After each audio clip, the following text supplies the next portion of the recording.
Good evening, everybody.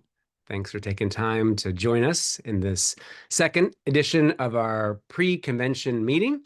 Those who came to the first session, welcome back for a second one. You guys really love the church. That's wonderful. Or you just love church meetings. I don't know. Anyway, we're glad you're here. We'll kind of wait just a few more minutes or a few more seconds, really, just to make sure everyone's here. We're going to shuffle the order slightly from yesterday's just to make sure Jason, who has got an obligation, can do the budget early in our conversation.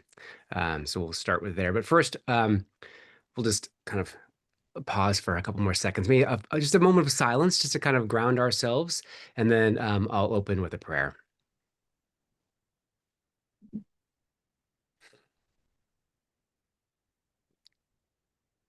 Let us pray.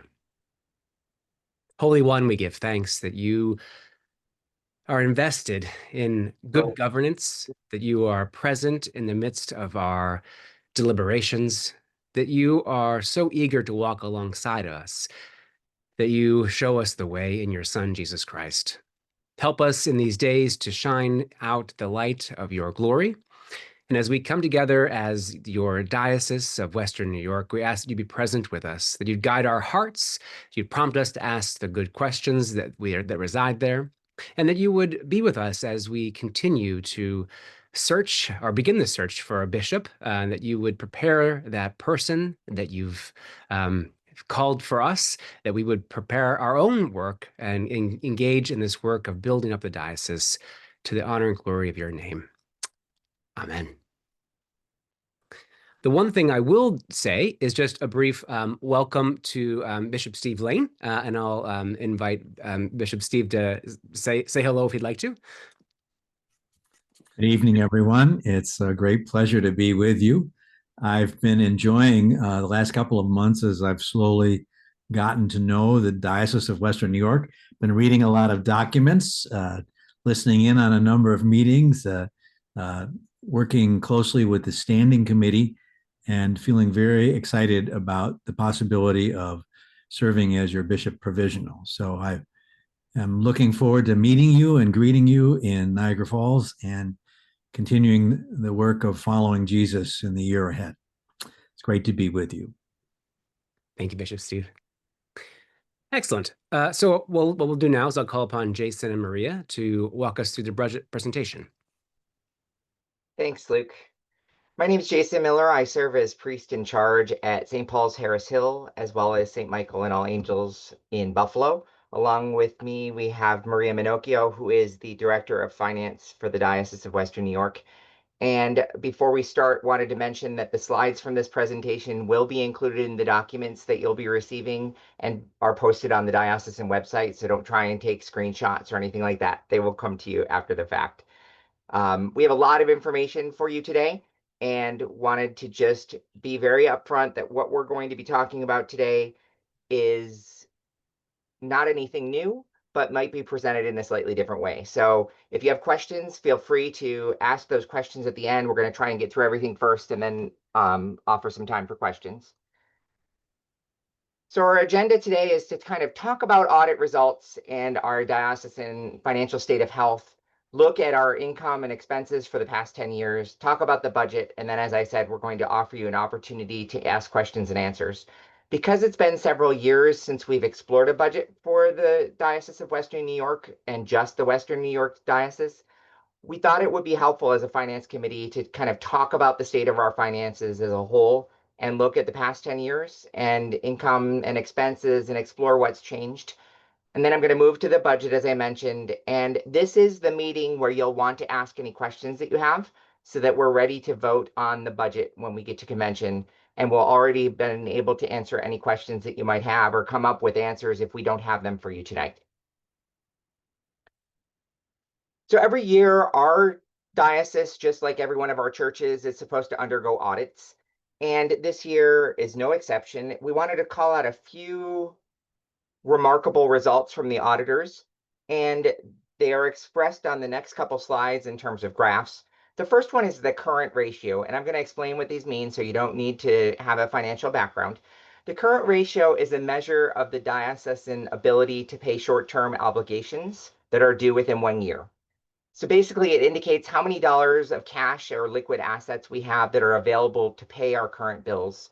And our benchmark for a nonprofit is right around 1.1. It's that red line that you see on the screen, indicating that there are sufficient assets to cover the bills that might become due. Our diocese is significantly higher. We're up in the 5 to 6 range, which indicates that we have more than enough liquid assets to pay our bills. And actually, our financial position has increased over the past 6 years. As you can see, the general trend is to go up on this graph. The next thing they called out for us is the days of cash on hand. And this is a measure that numbers the days of expenses that can be covered from the existing cash that we have in the bank. And generally, higher values indicate strength, and lower values would indicate that there might be some sort of problem. Although there is a balance between having enough cash on hand and an opportunity to invest more money in things that might pay us back better. So reinvesting the money instead of keeping it just on hand. 60 days, that red line, is considered a general benchmark for where we should be. And so you can see we are well above that 60 days. There might be an opportunity to reinvest some of the funds instead of keeping them around. But given the state of change right now and the way that we're in flux, it's probably good to just have that on hand for the time being. Our investments from the diocese have continued to perform over the past 5 years, perform well, putting us in a healthy position for the future.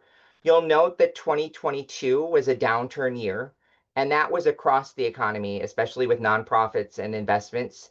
So there's nothing to be concerned about there. If you went back and looked at your own parish or mission financial statements, you may notice the same thing with your investments. They may have turned down during 2022. So there's nothing really to be concerned about that dip. We are in a positive trend. And this next slide that I'm bringing up of our net assets also indicates that. We've continued to increase our assets over the past 5 years. Again, pointing out that 2022 here was that low year. And so we're not concerned about that. But since 2019, we've increased approximately $5 million in terms of net assets. So great positive performance, and generally due to the state of the economy overall.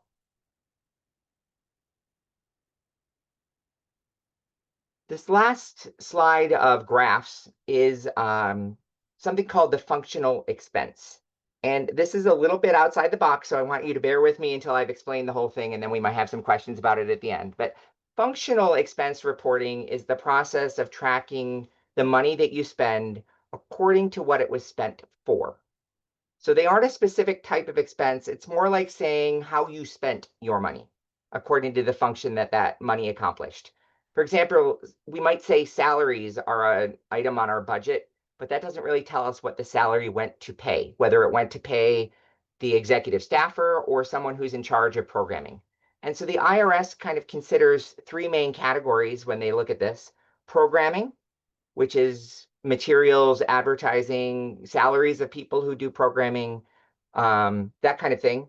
Management or general administration, what you would typically, if you were running a business, called overhead expenses.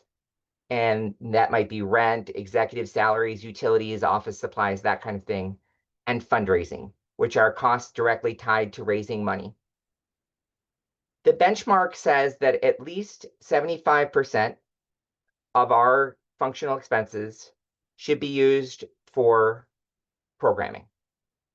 And increasing the percentage of expenses that are tied to programming is certainly something that we can do over the next 2 to 3 years. Part of this task is simply book oriented. It just means that we have to go back and look at what we're actually spending the money to support, as opposed to saying, oh, this is a salary, we're using it for management. So this is an opportunity for us to get better in the future. We didn't want our presentation today to gloss over things that we can improve upon. So we want to call this out very specifically.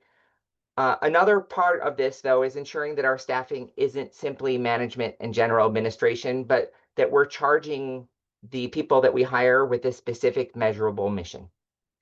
I think it's also important to note the large drop that happened between 2020 and 2021 as we transitioned to a budget that was primarily put together to cover the partnership. And our suspicion, as I mentioned, is that most of the decrease in this comparison is due to just miscategorizing things. And we didn't have a particularly transparent budget in order to be able to calculate those things. So we are going to do our best over the next few years here to get back to a place where we can be transparent and offer you some ways that you can see where exactly the money that is in our budget is going for our financial health. Overall, the auditors from this group, EFPR group, who is our auditors, identified that our accounting practices are well documented, they're well followed. Any estimates that we made were reasonable and supported with documentation. There were no uncorrected misstatements as a result of the audit, and there were no difficulties in performing the audit. And overall, they say that we are in stable financial health with sizable investments and liquid assets to pay bills into our future. So they had no concerns with our financial health. That is wonderful news. Being very upfront about where we are because we haven't seen it for a while. So that's why I said this is going to look a little bit different. The other point that we wanted to make from our auditors is they kind of gave us an idea that we might want to talk about income expenses and year-over-year history. So that is shown in this graph. Our partnership with Northwest PA started in 2017 as we began to work together and compensate consultants to kind of look into the future and say where our partnership might go. And in 2019, when you see this big jump in expenses are in white, that is when we started to compensate to pay half of the salaries for the diocesan staff based out of Northwestern Pennsylvania. In 2020, as we all know, COVID hit, and it impacted travel greatly. So expenses for travel went way down, but we did have increased expenses for things like Zoom and websites that we helped to pay for. And the diocese underwrote the cost of online giving as well. So those costs actually translated into an increase in expenses as COVID went on. And then in 2022, we began to travel again. So you can see the costs continued to ramp up until 2024. And what happened in 2024 is Bishop Sean and Vanessa left the diocese to take on their new roles in the national church. And then in 2025, our projection is that our expenses will be significantly reduced. And that is primarily due to the fact that we have now officially ended our partnership and we have stopped any responsibility for paying the staff of Northwest PA from our budget.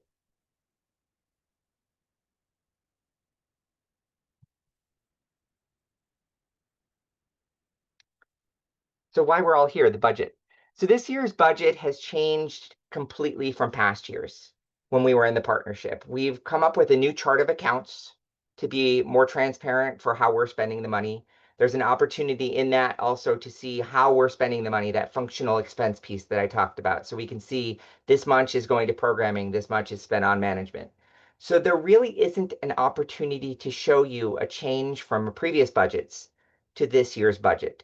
We've returned, though, to a more transparent budget that's better suited for the realities of ministry here in Western New York. And today, I'm going to be presenting the roll-up display version of the full budget. As part of the pre-convention materials, you also received a detailed budget, and I'll talk about that on the next screen as I indicate to you what that looks like. But again, the details are in all of the materials that you received. What we're showing on the screen, just for sake of clarity, and being able to show it on a screen is the consolidated budget with the big roll-up categories. What you see here is our three major buckets of revenue that we're counting on for 2026. And these are these big categories called other revenue, trustee designated revenue, and congregational support.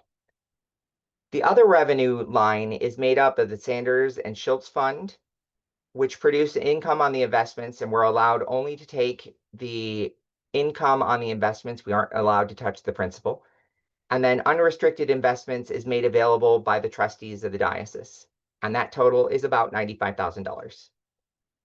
The trustee designated revenue is revenue which is given to us and made available by a certain formula that the trustees follow every year. And our budget generally doesn't require us to take everything that they make available.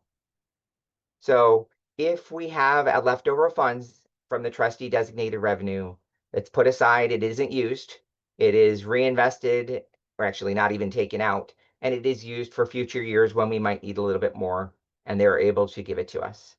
And that makes up about $270,000, or about 24% of our revenue. And the largest part of our revenue comes from the full share, or congregational support. Each congregation helps to support the diocese, and it's based upon the operating income of your own parish or mission.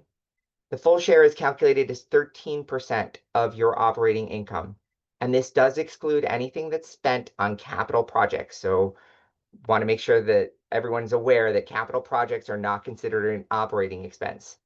And that makes up about $735,000 of our budget. And you can see our total operating income is budgeted to be around $1.1 million.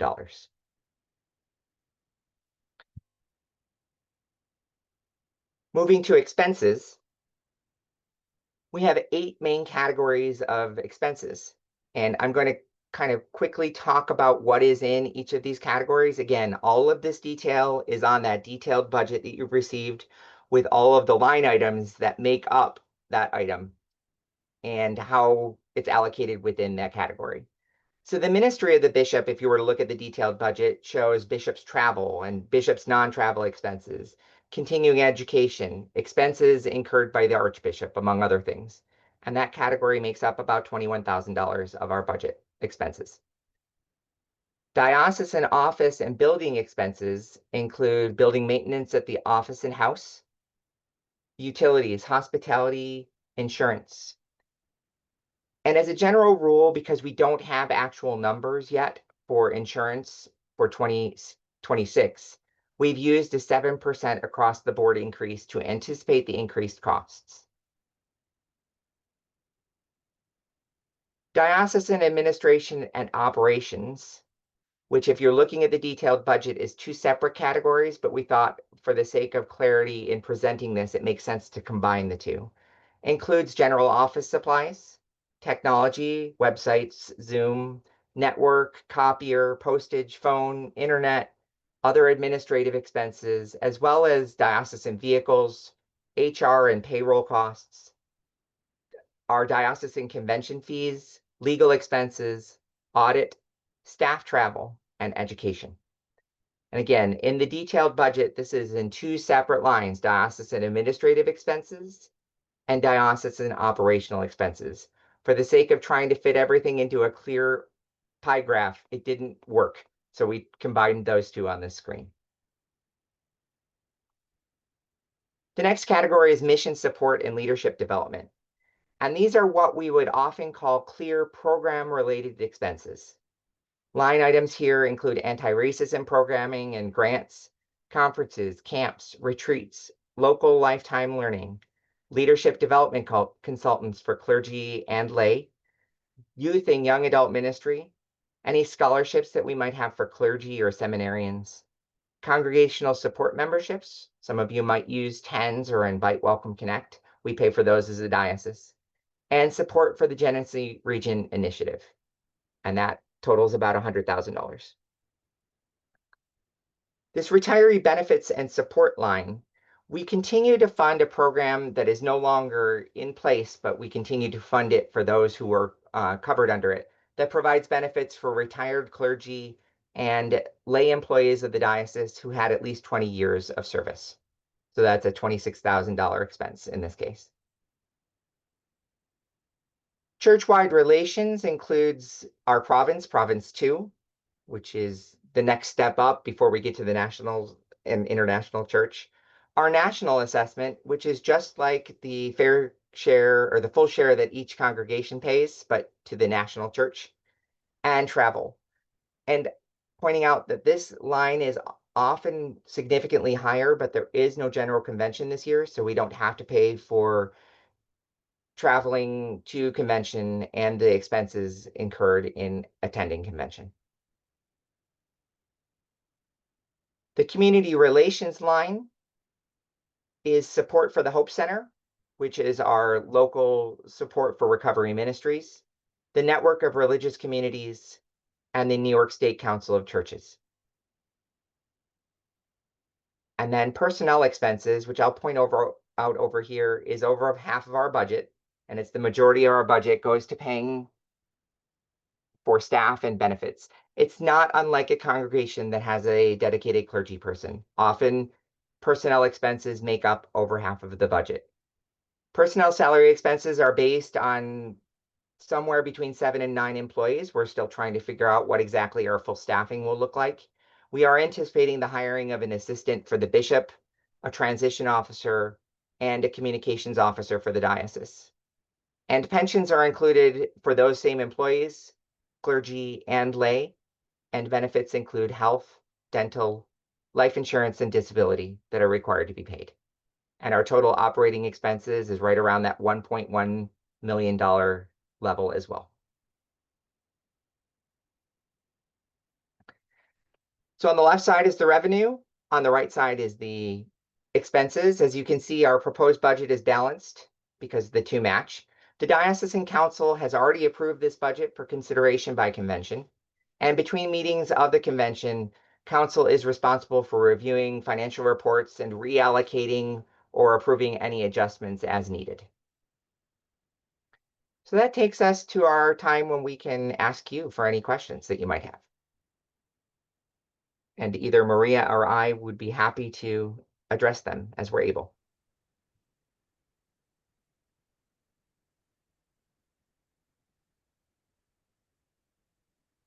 Luke, do you have any instructions on how to do that? Or Sean? Yep, you can simply raise your hand. It'll jump you to the front, or you can just unmute and say, I've got a question.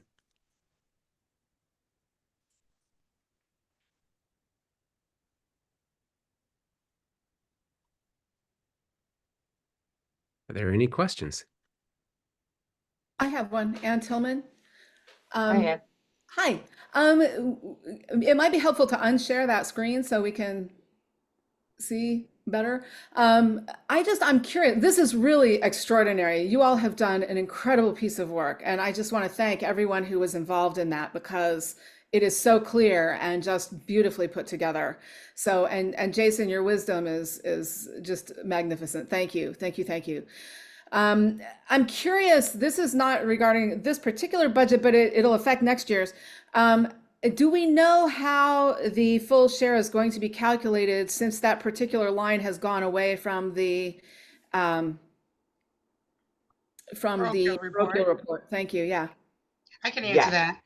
Yep. Okay. Yes, since line A since they redid the parochial report, what we used is line 3 and 5.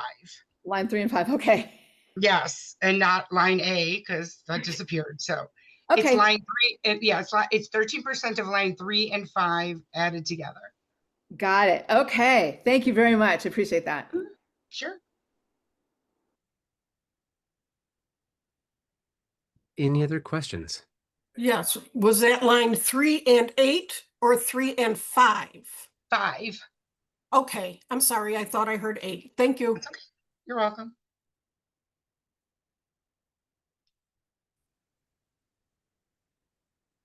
I'm going to share again because I have a quick timeline to present as well.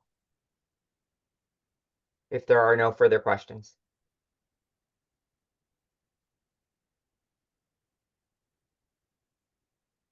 Okay, so what are the next steps? Today we've presented the budget for the pre-convention meetings. We did that yesterday as well. As I mentioned, these slides will be available for you to review because there's an awful lot of information on it, and we know that. But we're asking you as delegates or people who are interested enough to attend yet another church meeting to return to your congregation with the details that we presented today and share.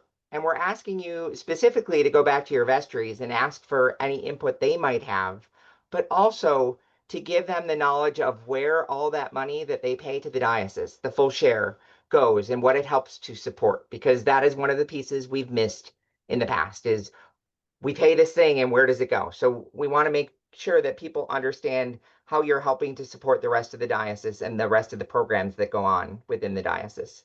And then on October 11th at the convention during the budget vote, we will vote on this proposed budget. We'll have another presentation very similar, probably slightly shorter since you all have seen it, but we'll recap what we talked about just so everyone is brought up to speed if there are people who weren't able to attend.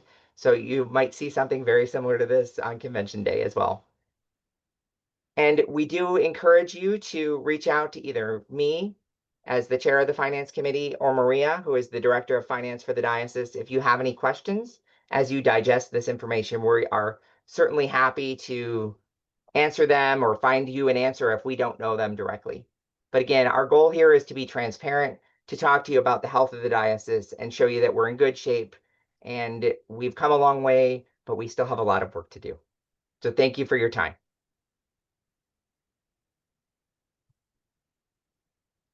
Any other last questions for Jason or Maria?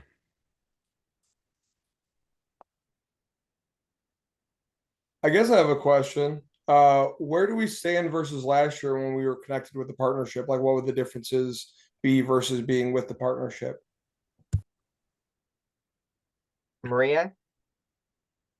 Like total expense wise? Maybe you could just give me like a grant, like a just an overall synopsis of it, I guess.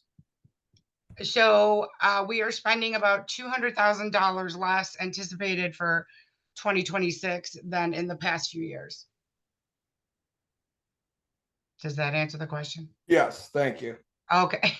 Yet costs have in general gone down. Our projection for this year is significantly less than what was budgeted because of that loss of staff. But we know that it's going to go up for next year because we have to rehire some of the staff that we lost as part of the split of the partnership. And remember that the bishop in 2026 is scheduled for halftime. And essentially in the last partnership, we were paying for about 90% of a bishop as opposed to what we're paying in 2026. Thank you. Thanks, Drew. Any other last questions before we move on? This is, as Jason said, this is the time to ask your questions if you've got financial questions.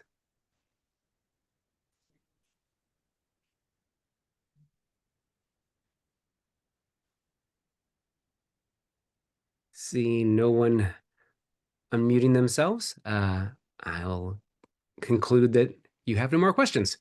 But if you do, you've got their emails, and you can email to Jason or Maria, and they will promptly respond with all the information you need.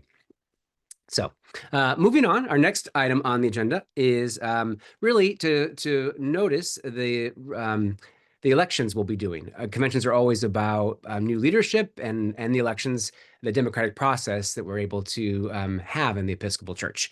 Most of our elections are non-contested. We have one person. There was a high demand for active leadership and active involvement in the church in this season as we begin the search for a new bishop.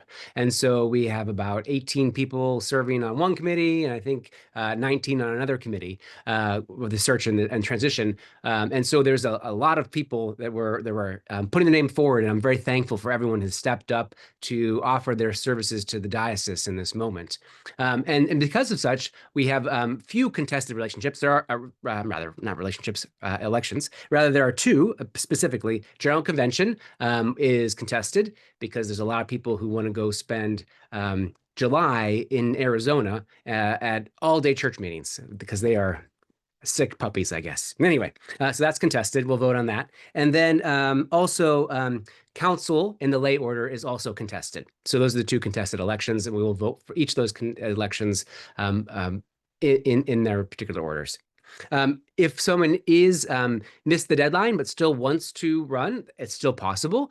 You can run from the floor, and you just need to make sure you let us know at the very outset of convention, and you need to bring with you 225 copies of a bio and a picture that can be shared with all the other delegates, and that's really an important piece of that. So if you're interested in running, you still can. You can even let Sean know you're planning that, and bring those documents with you if you're thinking about doing that.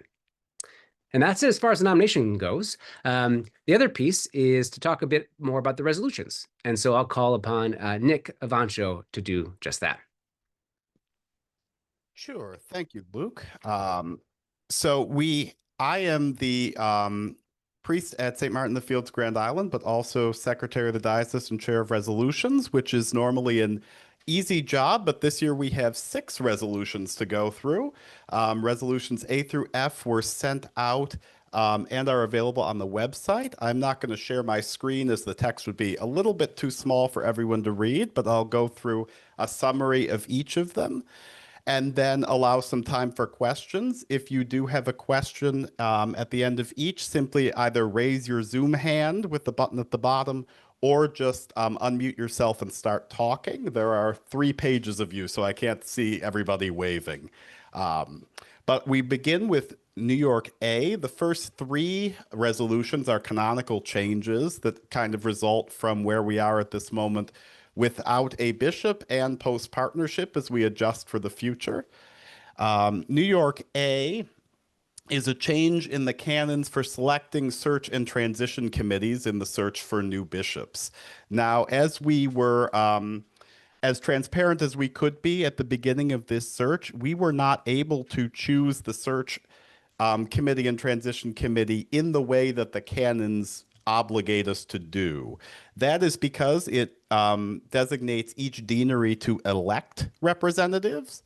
And currently the deanery structure isn't meeting as it was envisioned in the canon, so there weren't really meetings to elect people to those positions. And so in the future, this would change the canons to allow the selection of those people with the same geographical representation of deaneries that was intended, but instead of formal election processes, selecting those people out of those who put themselves forward to serve.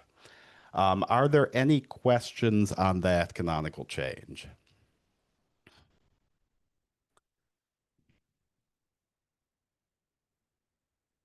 All right, then we'll move on to Resolution New York B.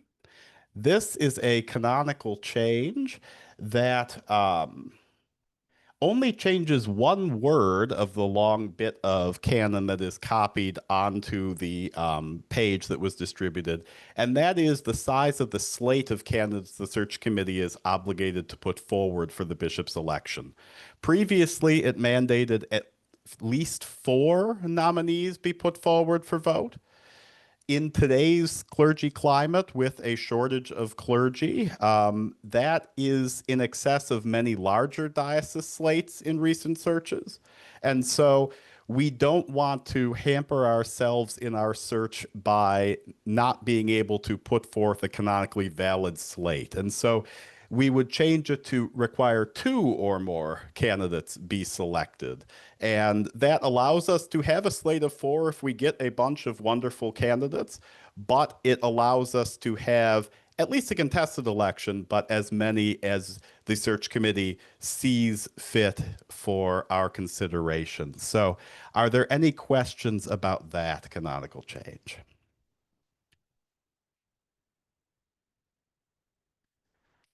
All right, then the third canonical change we have to make is Resolution C. That is to the structure of the Commission on Ministry. Now, a note, if you read these prior to now, or if you simply heard me talk last night, the resolution has changed since then.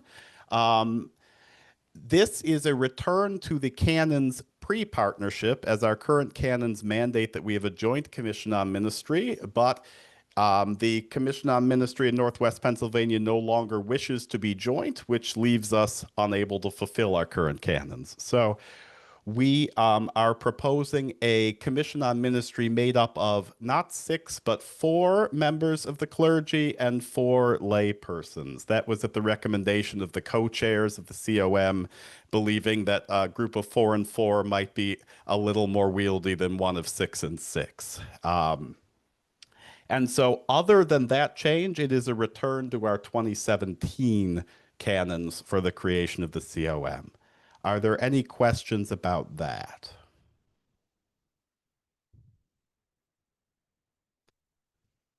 All right, we now move into the latter 3 resolutions, which are oriented more around social justice and the current church. And that begins with Resolution New York D, which recognizes a need for conscious diversity on all levels of staffing for the diocese, for parishes, and for lay governance bodies. That comes out of the Joint Commission to Dismantle Racism and Discrimination.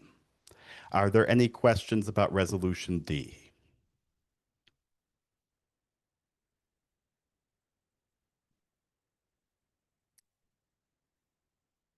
All right, then moving forward, Resolution New York E actualizes part of that previous resolution by requiring anti-racism training of all lay and ordained leaders in the diocese. And so that includes everything from diocesan governance bodies and clergy to vestry members, to ministers in congregations, and so a large section of participants in the Church of the Diocese. This would mandate the training be done every 3 years and lists a number of dioceses that are currently offering that training. Now, we do not yet offer this training, but this is setting a goal to achieve. As was asked me yesterday, there is not a hard date in here after which, if you don't complete your training, you will no longer be allowed to participate in the life of the church. That is not what we are definitely aiming at, but instead setting a plan to start fulfilling general convention resolutions that mandate the same training.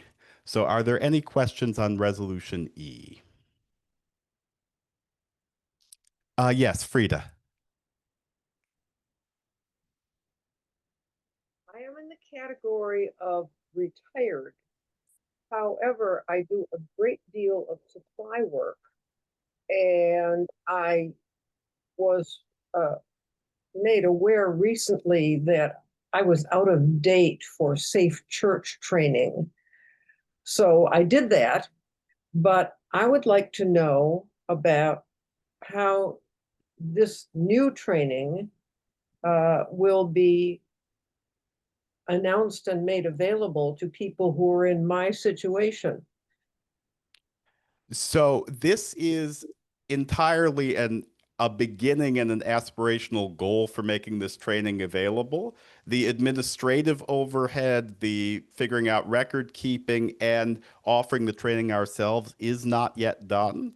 That would be the work that is coming after we decide this is something we want to commit to. The safeguarding is already committed to the canons. This would not be a canonical change, and so would not be something strictly spelled out and mandated, but instead an intention to go forward to fulfill those goals and obligations. Thank you. Yes, and Leanne? So am I to understand that we're getting away from the online training? Or is No. that So safeguarding training being offered by the National Church online is its own thing and Okay. and unrelated to this. There are a number of dioceses that do offer this virtually through Zoom, but I believe the aspiration would be for us to offer an instantiation of it ourselves as well. Thank you. Yes. Any other questions on E?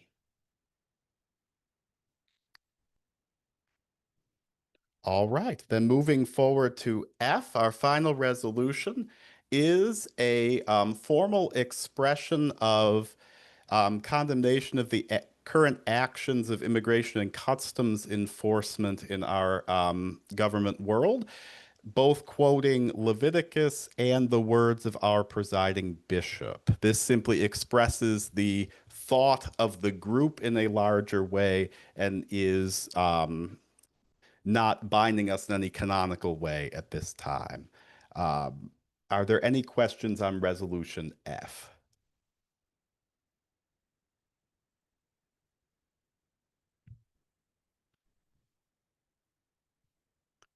All right, seeing none, I will turn it back over to Luke. Thank you, Nick. And bless you, Maria. I see you sneezing over there. One other main feature of what we'll be doing at convention is to begin our work with the search committee, or rather, the search committee will bring in their work with us, and we will have some opportunities to reflect on what is the nature of the episcopacy, and to have our first really concerted effort to offer some information. And I'll turn it back to Nick now to talk a little bit more about the search committee as the administrator for the search committee. Yes, so you may have seen a small video that myself and the chair, Lisa Yagi, put out in the diocesan newsletter. We are kind of the team heading up the search for your next bishop. That whole process of discernment starts, like all discernment, by looking inward. And so figuring out who we are at this current time and who then we are looking to come join us in ministry as we go forward. So the first process of all this is data gathering, and that will start at convention. There will be table groups and listening sessions facilitated by a person at each table with questions about how you interpret our diocese at this time and what you're looking for going forward. All of that will be gathered by the search committee along with many other opportunities, including listening sessions around the diocese, online opportunities for you to share your thoughts with us. We are looking to make available any way for you to feel heard in this process as we go forward and figure out who we are in a time when we've been through a lot of change already. So we will also be having surveys with outside consultants, tons of data. But that said, we are running a fairly tight schedule. We are trying to get all of that data collected by mid-November as we begin to craft a profile to put out for potential candidates. So please, if you have any questions at all, please feel free to contact me or Lisa about the search, and we would be more than happy to address anything you have. Thank you, Nick. I will underline that really the important people to contact are Nick and Lisa, because they are the ones, the search process is a pretty confidential one. And so the staff really know very little about it. And we'll pretty much refer you back to Nick or Lisa, because they're the ones that are actually running point on that particular work. So any questions about the search committee at this point that you'd want to know from Nick?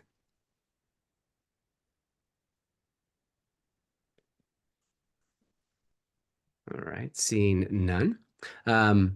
This will be, again, a 2-day convention. And so for the dinner celebration, what we'll have together is an opportunity to hear reports from various bodies of the church, as well as each individual congregation will have an opportunity to be featured up on the big screen while we're eating dinner, as we share some of that information from the profiles that each congregation has been putting together. If you've been reading the diocesan newsletter, you will have seen this request going back probably about 2 months, kind of every week, asking you for your kind of brief 2-page profile about your parish, your congregation, your mission, to describe what's significant about you. And this came from an earlier listening session with the standing committee back in June, where someone said, I don't really know all the different congregations of our diocese very well. Wouldn't it be great to know that? And so we said, well, what if we just wrote little profiles? And so this is the project we've done. These profiles will be also featured not only on the screens up at the convention with pictures mostly, but there'll be a interactive element where you can actually go and read all the profiles. Sean Seiler's been featuring one a week in the diocesan newsletter, but there are many more that he's received. And so you'll have an opportunity to look at all of them and learn more about the breadth and depth of the diocese. And of course, this is a helpful information point for the search committee and our potential candidates as well for new bishop. If you have not yet completed that profile, please do. We'd hate to see any congregation not featured at convention and in this process of information gathering. So Sean, the deadline was yesterday, I believe, but Sean will, Sean, go ahead. I'll let you speak for yourself. You're unmuted. Yes, the deadline actually was today, but if you haven't submitted it yet, go ahead and send. We're going to keep it open and send your profiles in as soon as possible. Please, if you take the weekend, get it in by Monday if you can, so you have time to manipulate the data and put it in a presentable format. So as soon as possible. Thank you for doing that. It's important work. And that's really about it for today. Are there any other questions that did you have not gotten answered, or any other curiosities that have peaked up as we've been talking?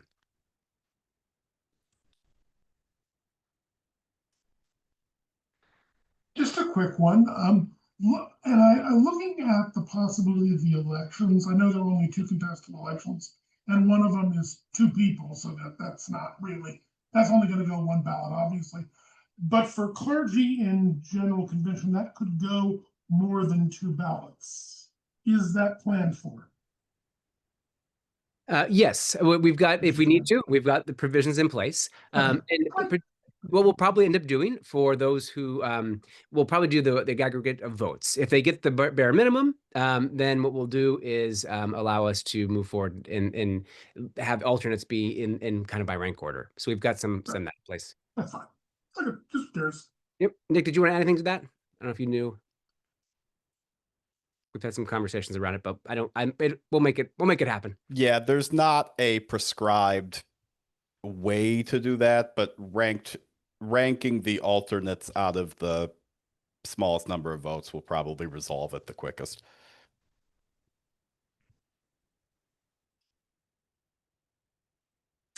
Excellent. Any other questions? Comments? Now I think that there'll be some folks that may be staying on after the call with the search and transition committees to help talk about note-taking and facilitation. So if you are one of those people, just stay on, and then they'll have the conversation following this as well. And I'll call upon Bishop Lane to close us in prayer or a blessing or whatever he chooses to do. Thank you, Luke. Let us pray. Gracious God, we thank you for your presence among us. We know you are always with us. We call it to mind now and again. Thank you for being with us in this meeting, for the work of the presenters, for all of us listening, for those who ask questions. Help keep alive in us the spirit of inquiry. Help us to be alive to your presence, and bless us as we go about renewing your world. The blessing of God Almighty, the Father, the Son, and the Holy Spirit be with you tonight and always. Amen. Thank you all. See you in a few weeks.